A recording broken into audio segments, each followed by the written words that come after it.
I didn't cry on my wedding day. Not because I was brave, or strong, or numb. I didn't cry because I knew that if I started, I wouldn't stop. The ceremony took place in the west wing of the Rowe estate, beneath a chandelier that buzzed faintly, as if reluctant to shine on something so hollow.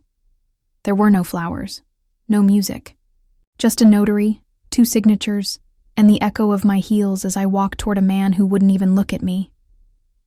Nathaniel Rowe stood tall in a dark suit tailored like armor. His hands were in his pockets. His eyes, cold and unreadable, flicked, once toward me, then past me, as if I were a placeholder in a business transaction. And maybe I was. I expected someone older, he said under his breath, when I stood beside him. I said nothing. My fingers tightened around the silk bouquet someone had handed me. White roses, not my favorite.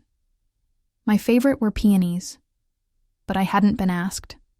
I was 24, a seamstress's daughter, quiet, dutiful, with a worn copy of Pride and Prejudice still tucked on my nightstand back home. I didn't belong in this house of polished floors and silent servants, but I was here because my mother was dying, because my father owed a debt no bank would forgive, and because Nathaniel Rowe, billionaire CEO and former protege of my father, had extended an offer. Marry him, quietly, legally, no scandal, no affection, expected. And in return, he would ensure my family remained untouched. The offer had been clear, cold, final. But standing next to him now, I wondered if he regretted it. The officiant read vows no one meant, and Nathaniel slipped a ring onto my finger without meeting my eyes. I did the same. His hand was cool, dry, impersonal. I had shaken warmer hands in job interviews. We signed the document, took a photo. The whole affair lasted 17 minutes. Later, a car took us to the other side of the estate. The bridal suite was massive, vaulted ceilings, ivory, curtains, and the faint scent of sandalwood clinging to everything. Nathaniel opened the door, gestured me in, and didn't follow. "I'll be in the south wing," he said. "You don't have to pretend." He left before I could ask what, exactly, I was supposed to be pretending. I sat on the edge of the bed, hands in my lap, and stared at the polished floors until the light faded from the windows. It was the first night of my marriage, and I had never felt more alone. I pulled off the dress slowly, folding the fabric as I'd seen my mother do 100 times after long days at her sewing table. My mother.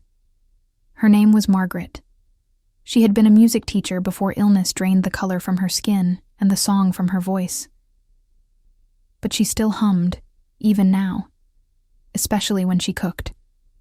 Off-key renditions of Moon River and old lullabies, her fingers tapping against porcelain pots like piano keys. When I was little, I thought her humming meant everything would be okay. I reached for my bag, looking for pajamas, and that's when I saw it. A notebook, small, leather-bound, tucked between books I'd brought from home. I hadn't packed it. I hadn't seen it in years. It was my mother's old recipe book. I flipped through the pages absently, smiling at her notes in the margins. Add cinnamon for Henry. Let the dough rest. Don't rush love. And then, near the back, I found something I'd never seen before. A folded letter, yellowed at the edges, tucked behind a stained page for plum cobbler. It was addressed to me. Eleanor, if you're reading this, it means you're walking a path I once feared. I married your father in much the same way. Not for love. Not at first. But hearts are strange things, darling. They bloom where we least expect. If you ever feel alone in a house that's not yet home, remember this. The heart learns. Love may not arrive in grand gestures, but in quiet kindness, in stillness, in time. Give it that time. Mommy closed the notebook and held it to my chest, the way I used to when I was scared of thunderstorms. I wasn't crying. Not yet. but my throat burned with everything I couldn't say. Nathaniel hadn't touched me, had barely spoken to me, but there had been a flicker in his voice when he said, "You don't have to pretend." Not indifference. Something else. Resentment? Guilt? I didn't know. But for the first time since I walked into that chandelier-lit silence, I felt something shift inside me. Not hope. Not yet. But maybe a space for it. The mornings at the Rowe estate didn't begin. They simply emerged. Like fog from the lake beyond the hills, light crept in slow and soft, brushing over antique furniture and century-old picture frames that no one looked at anymore. I woke to the quiet, not peaceful, but sterile, the kind of quiet where even the walls seemed to breathe slowly. I hadn't slept much. The bed was warm, the sheets smooth, but my body stayed curled at the edge, muscles tight. My fingers still lingered over the leather-bound recipe book on the nightstand. Mother's letter had not left my thoughts. I must have read it 4 times before dawn. The heart learns. It didn't feel true. Not yet. I wrapped a cardigan around my shoulders and padded barefoot across the marble hallway. I didn't know if it was allowed, but I went looking for tea. Something familiar. Something hot I could hold on to. The kitchen, to my surprise, was not sterile. It was warm, even lived in. Not grand, but intimate. Wood cabinets, copper pots hanging like old memories. There was a kettle already on the stove, steam rising in a lazy swirl. Morning. I flinched. Nathaniel stood by the window, mug in hand, tie undone. He wasn't supposed to be here. His voice wasn't sharp, just flat, like a man who'd forgotten what softness sounded like. "Didn't expect you to be up," he added. I hesitated. "Didn't expect you to be here." He gave a faint shrug and turned back toward the window. I didn't know what to say, so I didn't. I reached for a ceramic mug, blue and chipped, clearly not from any curated collection, and poured hot water over a bag of chamomile. The aroma steadied me. I wondered if he'd leave. He didn't. Instead, he asked, "How's your mother?" It was the first time he'd mentioned her. The question hung in the air between us, surprisingly human. "She's resting," I said softly. "Still weak?" Nathaniel nodded once, slowly, but said nothing. His gaze remained fixed outside, at the tall trees lining the estate, swaying, slightly under early autumn wind. He looked like a man surrounded by everything, yet owned by nothing. I followed his gaze. There, just beyond the glass, was a small garden. Neatly trimmed, unnaturally perfect. But near the back, I noticed a wild patch, a corner that had grown unruly. And in the middle of that chaos, a single peony had bloomed. My favorite, a coincidence surely, but something in me stirred. Nathaniel finished his coffee and placed the cup in the sink without a word. I expected him to leave again, to vanish behind another closed door. But instead, he paused in the doorway. "I'll be gone for most of the day," he said, not turning around. "You don't have to pretend to be anything here. Just stay out of the south wing." And then he was gone. His footsteps echoed, growing distant. Just stay out of the south wing. A rule, cold and clean. But I didn't feel threatened by it, only curious. The rest of the day passed slowly. I unpacked my books, placing them on a window seat in the east hallway. I wrote a short letter to my mother and left it in her room, hoping she'd find comfort in the familiarity of my handwriting. I wandered through the drawing room, traced the spines of novels that hadn't been opened in years. In the afternoon, I helped the housekeeper bring a meal to my mother's suite. Her Smile was faint but genuine. Still humming? I asked. She nodded. Always. I wanted to tell her about the letter, but I couldn't find the words. So I sat with her instead. We watched the sun creep across the wooden floor. Before leaving, I stopped in the hallway. A photo hung there. Old. Grainy. My father and Nathaniel. Younger, smiling. Brothers in spirit once, before time and mistakes drew lines between them. My chest tightened. That night, when I returned to my room, something was different. A small envelope rested on the desk, ivory, sealed in red wax. There was no name. Inside was a receipt from the Willow Hill Hospice, a full year of advance payments. Paid in cash, anonymous. Dated 6 months before my father ever admitted our family was in trouble. Nathaniel. I stood there for several long minutes, heart pounding, not with romance, but with confusion. I didn't understand him. I wasn't sure I ever would. But a man who paid for a stranger's mother to live with dignity, that was not a cruel man. And maybe not a stranger either. I poured another cup of tea and walked toward the window. The moon was high now, silvering the garden below.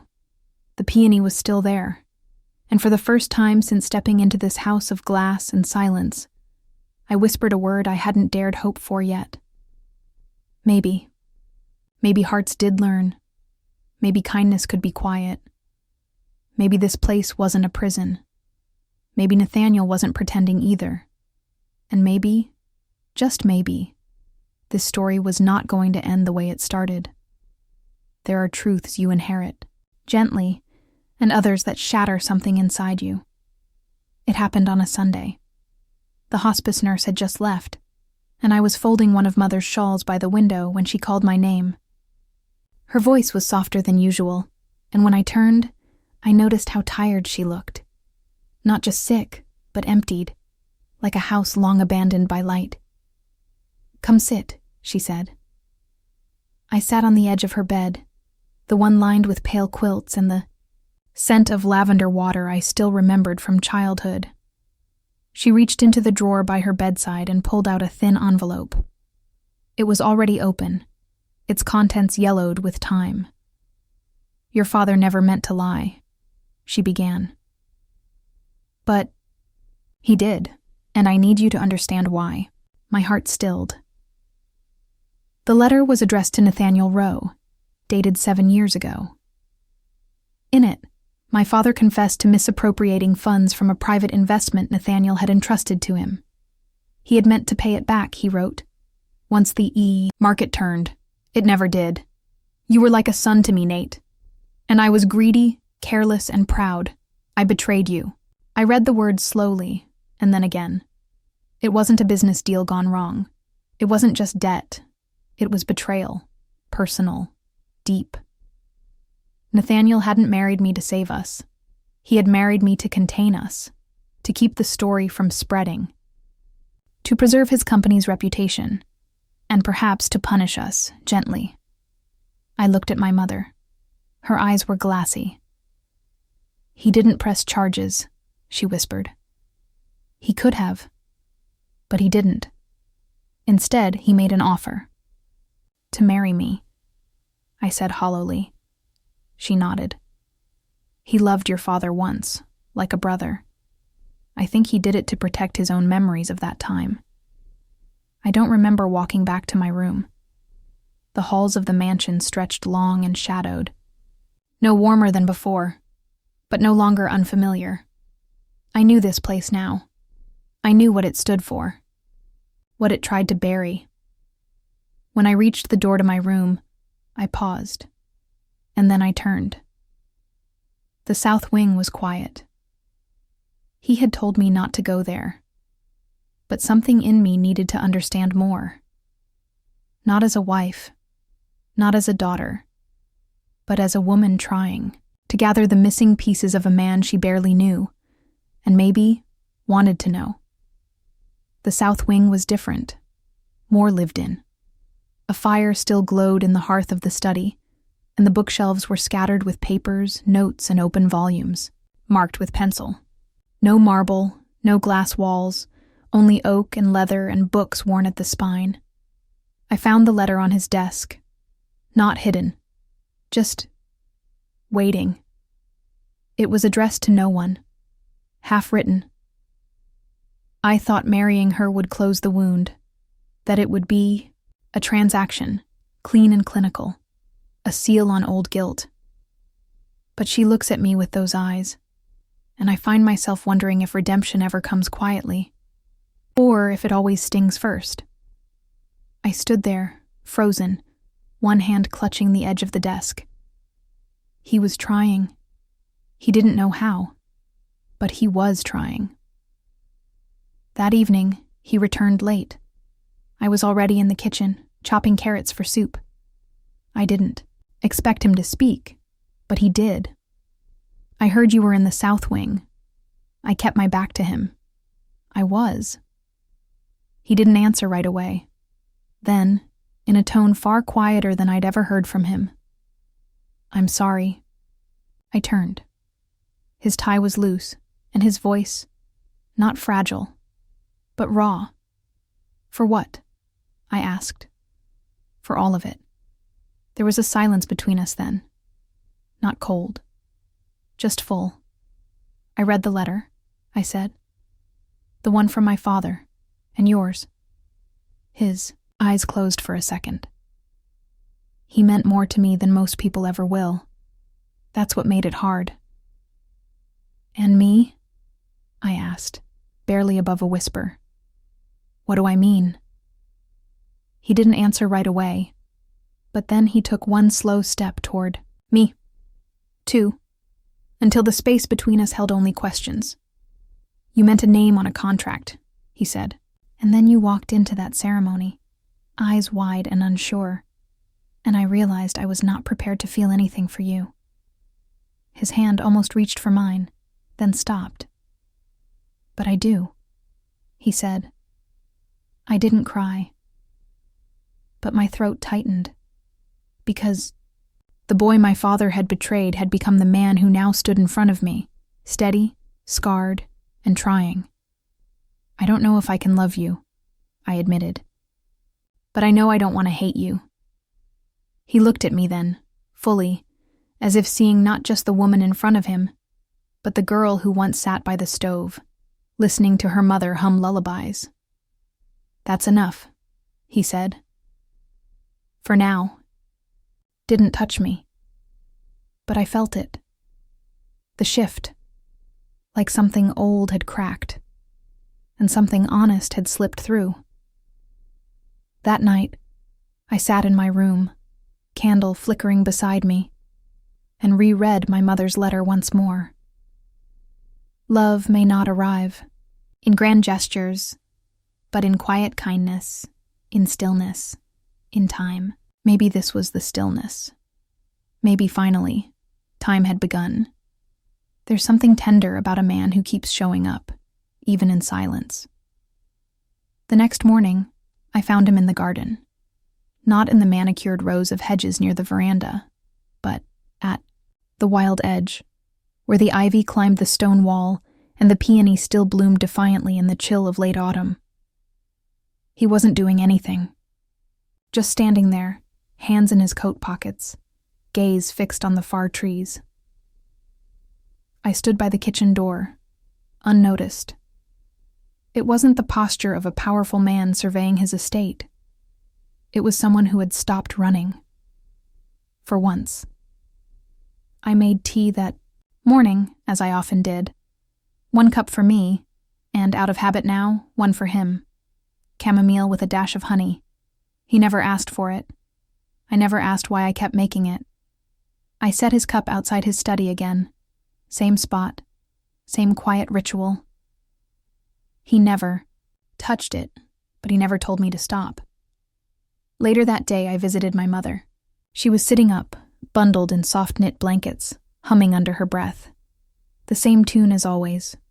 Moon River. "Your eyes look different today," she said as I helped her sit up straighter. How? Less afraid. I smiled faintly. I think I'm starting to understand him. She didn't ask who. She didn't need to. She handed me a folded napkin.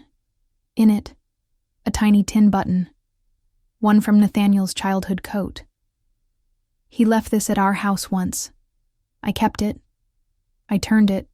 In my hand. It was warm from her touch, worn smooth. I used to think you'd marry someone who brought you flowers, she added, eyes half closed. But maybe you were meant for someone who shows up. Without needing to be asked, that evening, I walked past the study again. His tea was still there. Steam gone. Forgotten, maybe. But the door was ajar, just slightly, and something about it made me pause. Inside, Nathaniel sat by the fireplace, staring into the flames, a worn envelope in his hands. He didn't notice me until I knocked. Gently, he looked up. Not startled, not angry, just present. I didn't mean to interrupt. You didn't, he said. Come in. I sat on the opposite chair. We didn't speak for a moment. He handed me the envelope. Inside was a deed. To a house. My childhood home. I blinked. This was sold, foreclosed. He nodded. I bought it, quietly, 2 years ago. I stared at him. Why? He looked back into the fire. Because some places are worth keeping alive, even if no one lives there for a while. A silence fell, between us, deeper than before. Not uncomfortable, but reverent. A moment held like breath. You kept it for me? I asked softly. He hesitated. At first, for your mother. Then, I don't know. Maybe for you. That night I didn't sleep much. I sat at my window, looking at the peony still blooming in the frost. I wrote a letter to myself.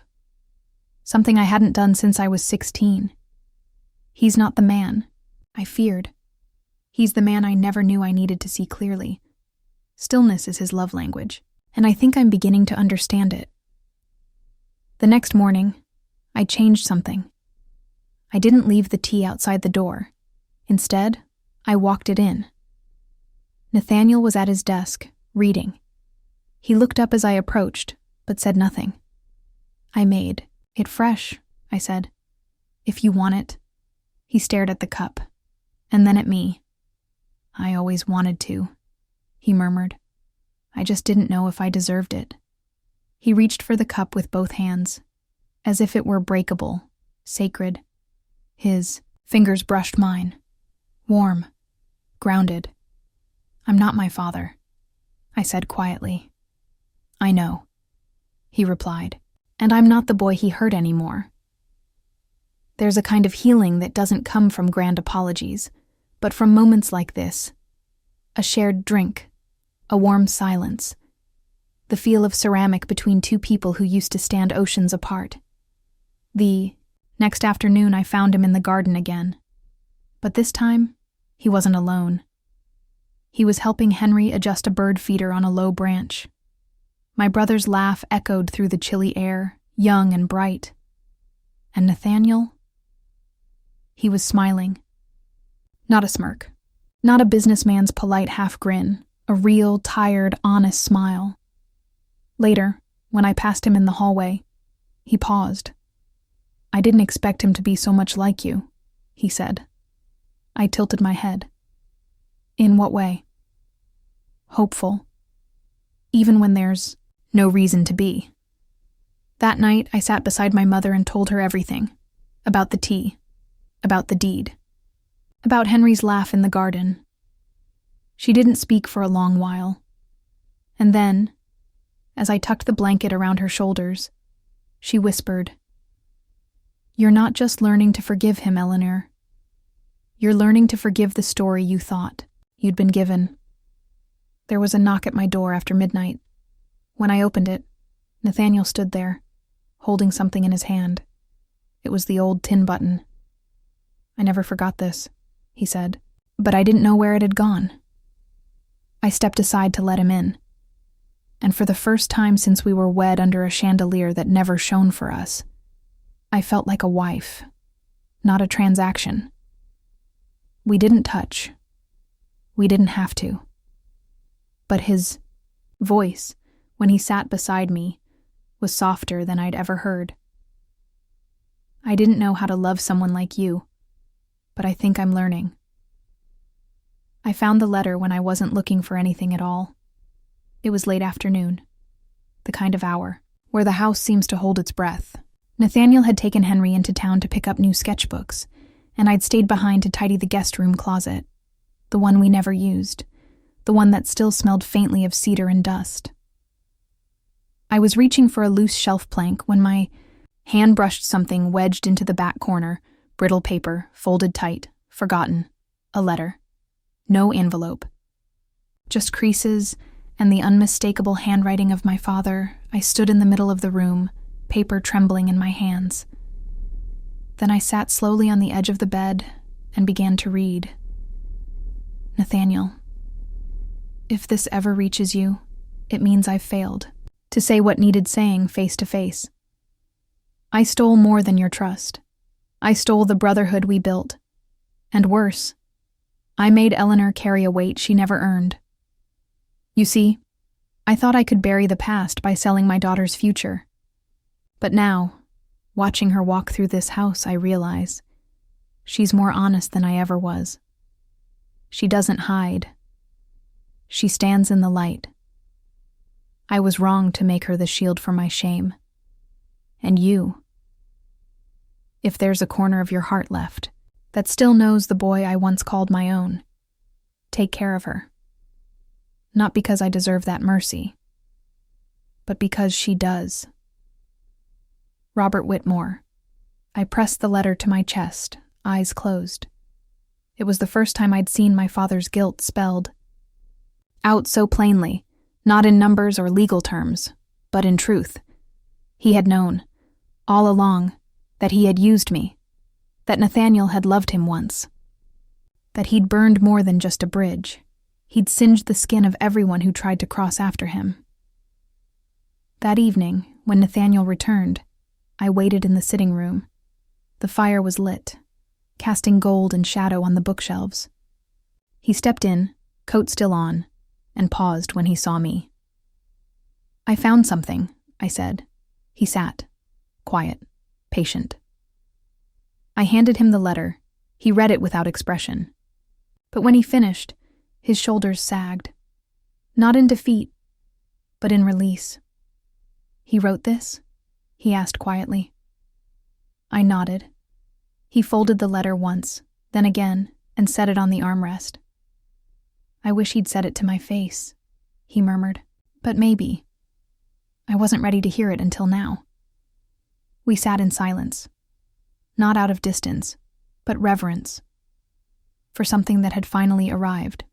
Late, but intact. I blamed you, I said. For being cold. For marrying me out of pride. Nathaniel looked at me. You weren't wrong. No, I said. I was. Because now I see it wasn't pride. It was protection. You were trying to hold the storm in your own hands. He blinked once. I didn't want you to drown in it. And I did anyway, I said with a small smile. But I think I'm learning to swim. He smiled back. Tired. Real. I kept the house, he said after a pause. Not just for your mother. I kept it because I knew one day you'd need somewhere to feel whole again. You never lived there, I said. I didn't need to, he replied. I just needed you to. Later that night, I returned to the kitchen, a place that had become, strangely, mine. I made tea. This time, I brought 2 cups back to the sitting room and placed one beside Nathaniel's elbow. He took it, drank, and then he reached into his coat pocket and pulled out something small. A slip of paper. It was a list. On it, buy new sketchbooks. For Henry repaint Eleanor's childhood bedroom, call hospice director plant more peonies. I wrote it this morning, he said. Before you found the letter. I stared at the list, at the way he'd written my name without hesitation. You're planning a future, I said, barely above a whisper.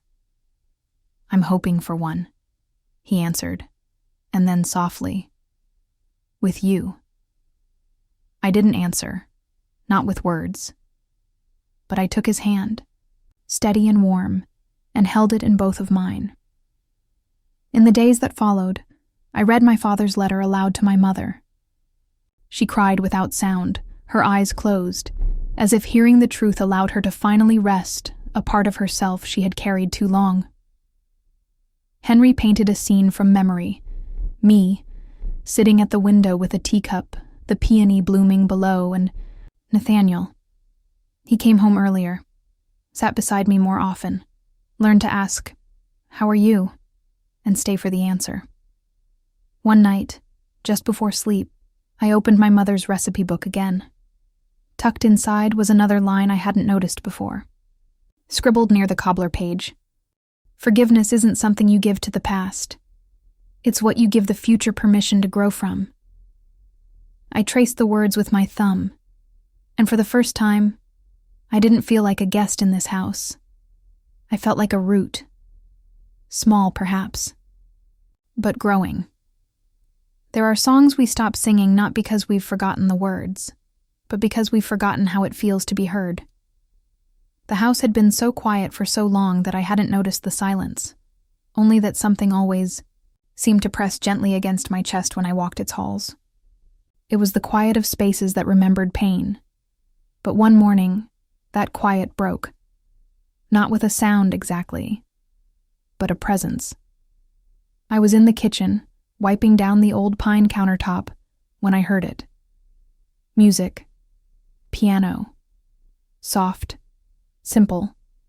Not practiced. Not polished. Searching. I froze. The Rowe estate had a music room, tucked near the west wing, behind double doors I had never seen open. I followed the sound like a child might follow the scent of cinnamon, not cautiously, but hungrily. When I opened the door, I found him there. Nathaniel. Sitting at the piano bench, back straight, eyes on the keys like they were instructions he once memorized in another life. He didn't stop when I entered. His fingers moved slowly, as if translating something unspoken from inside him. It wasn't Moon River. It wasn't anything I knew, but it was enough.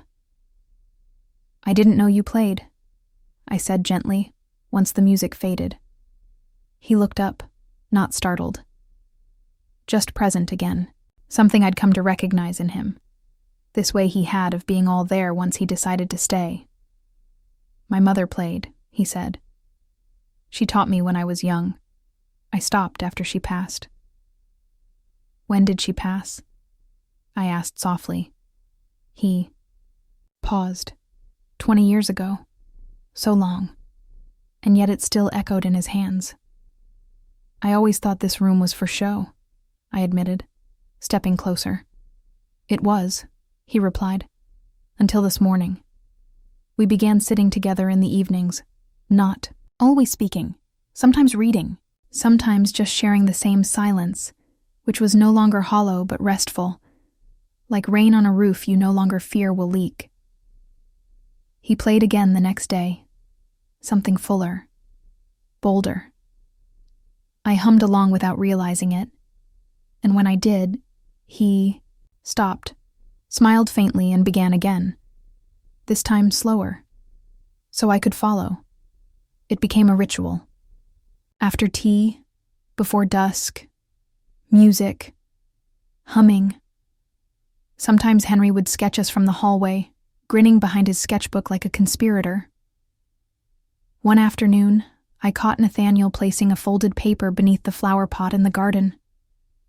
When I asked about it, he only said, "It's where your mother used to sit."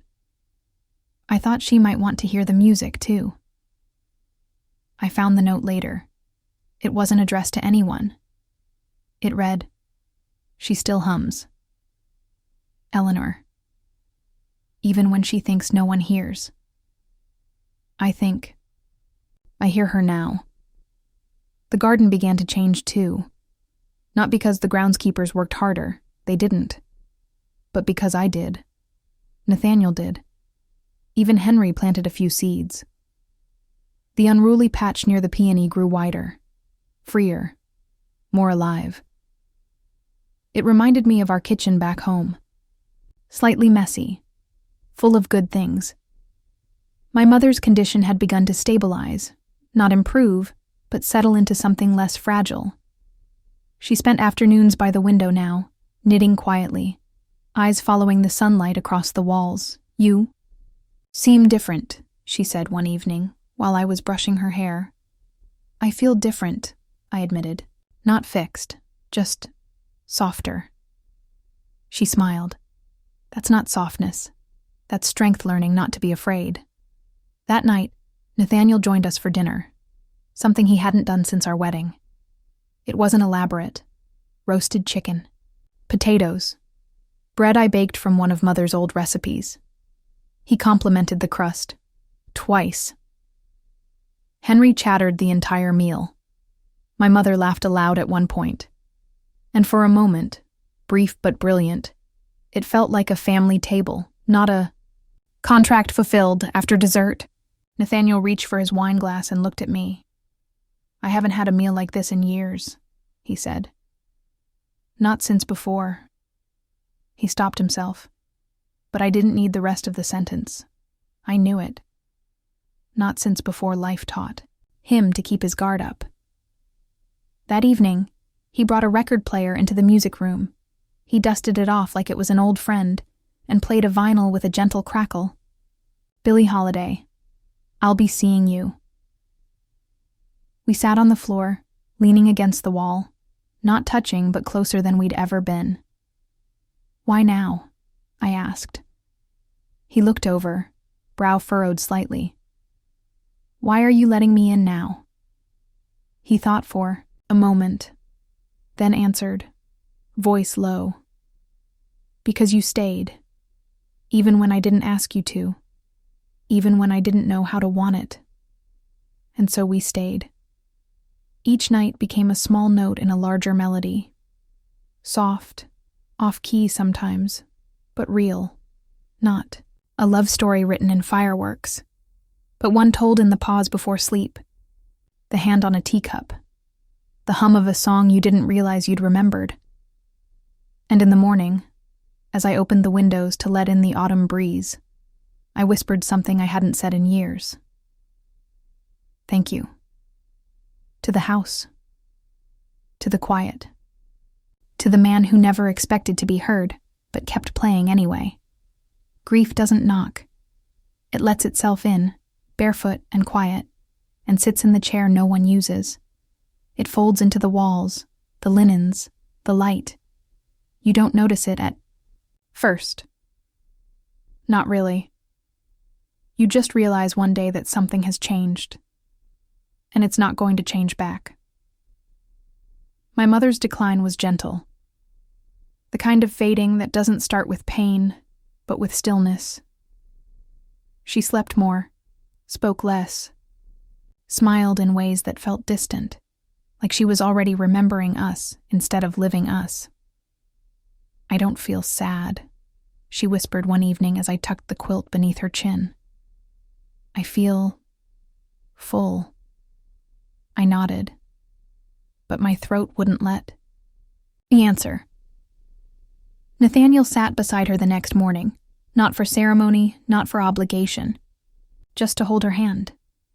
The fire crackled nearby, but he didn't seem to notice the warmth. He was focused on her.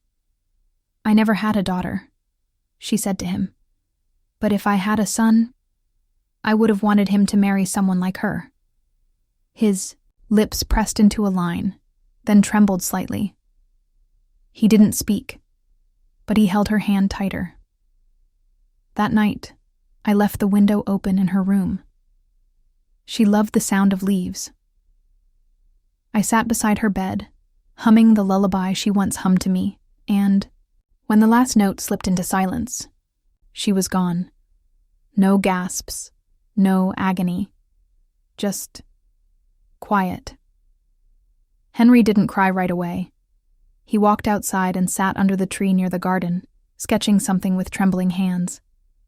When he came back, he handed me the drawing. It was of my mother, eyes closed, head tilted toward a breeze we couldn't see, smiling. He'd drawn the peony beside her, still in bloom. The house didn't feel emptier. It felt more still, as if it were exhaling. Nathaniel canceled all his meetings for the week without saying a word. He brought warm bread from the bakery in town, lit the fireplace early each morning, wrote the eulogy by hand, though I never asked him to. I read it at the service. My voice shook only once, when I reached the line. She was the kind of woman who could teach a room how to be quiet without ever asking it to be. That evening, the house was full of soft footsteps, neighbors, old friends. No one stayed too long. That was how she would have wanted it. When the last guest left, I stood in the kitchen, the dishes untouched, the teapot cold, and stared at the chair where she used to hum. I didn't realize I was crying until Nathaniel appeared behind me. He didn't speak. He simply wrapped his arms around me from behind, resting his chin gently on my shoulder. No pressure, no pity, only presence. She heard it, I whispered, wiping my cheek. The life we made here. She knew.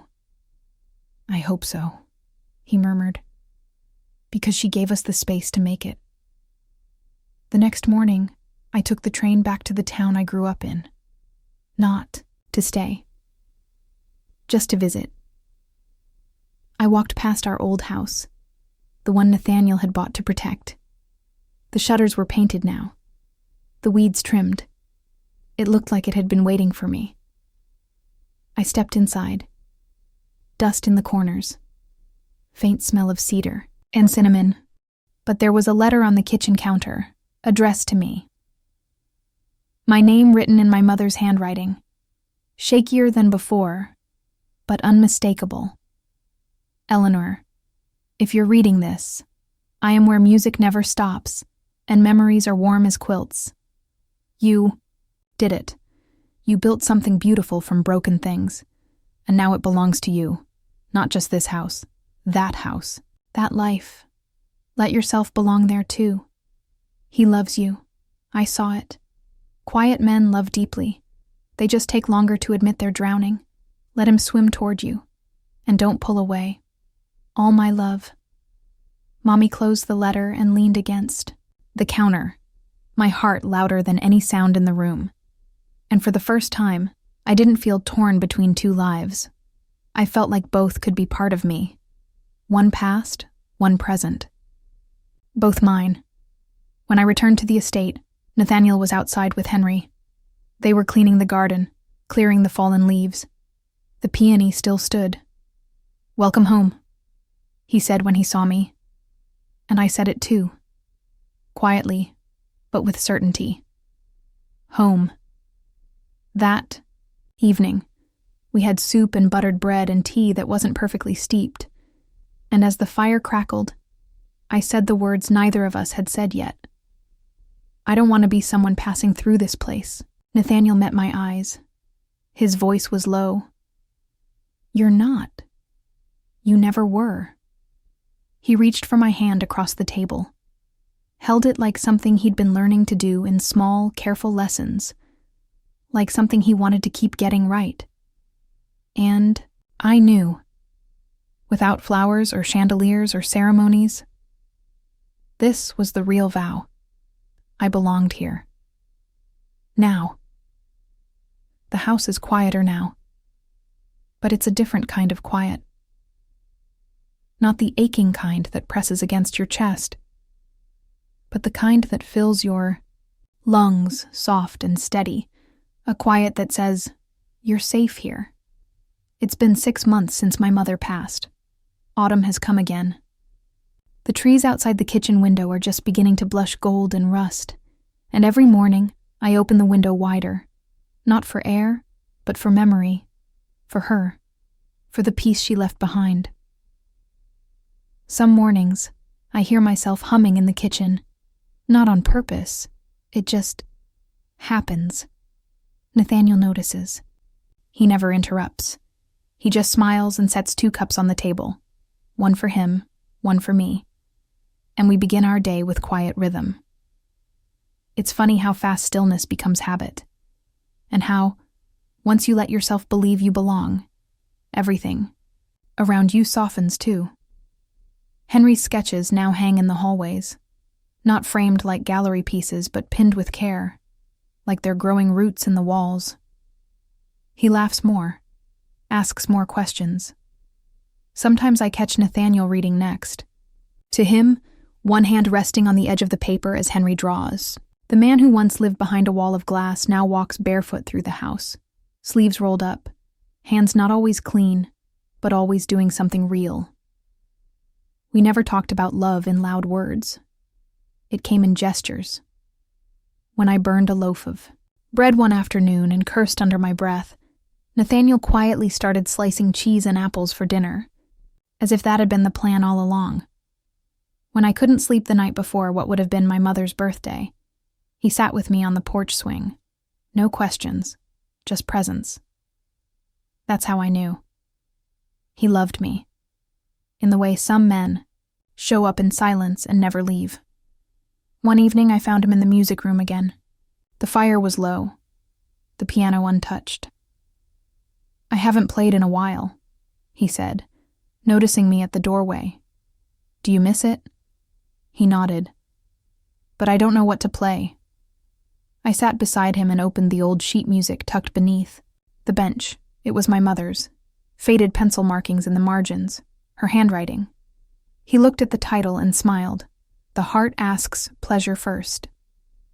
Neither of us were very good, but we played, slowly, out of sync, laughing sometimes, starting over often.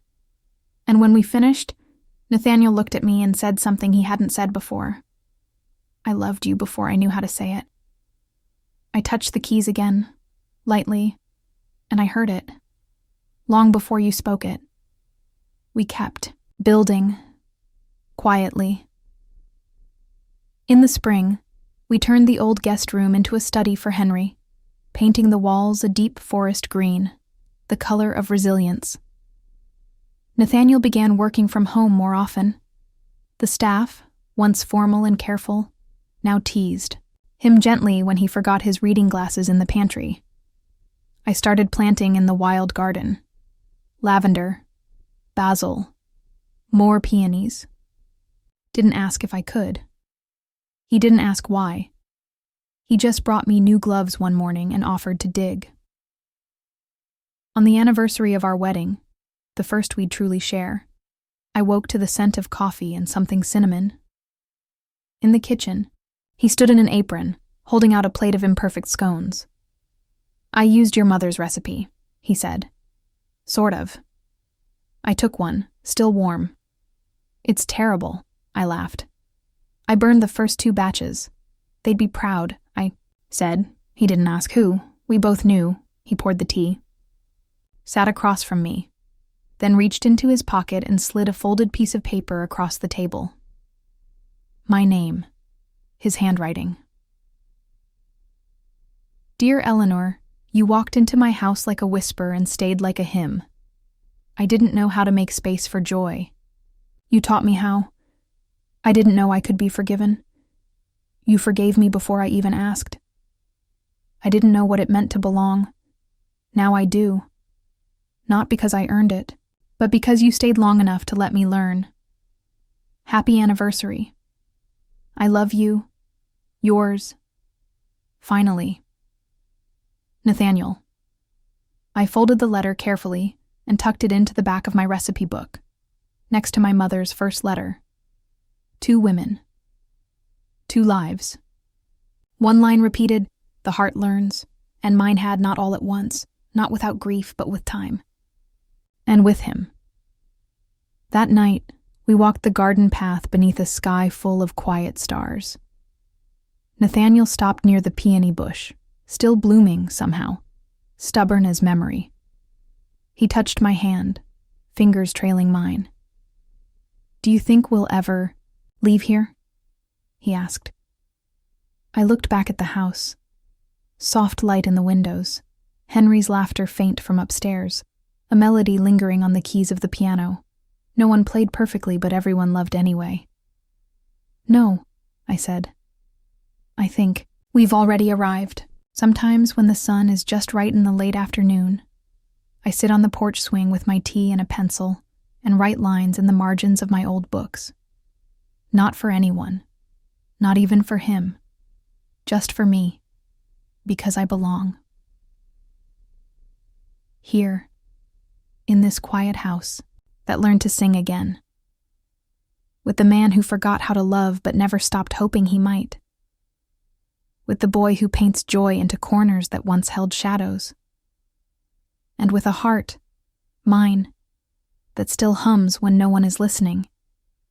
Because now I know, the heart doesn't just learn to love, it remembers how.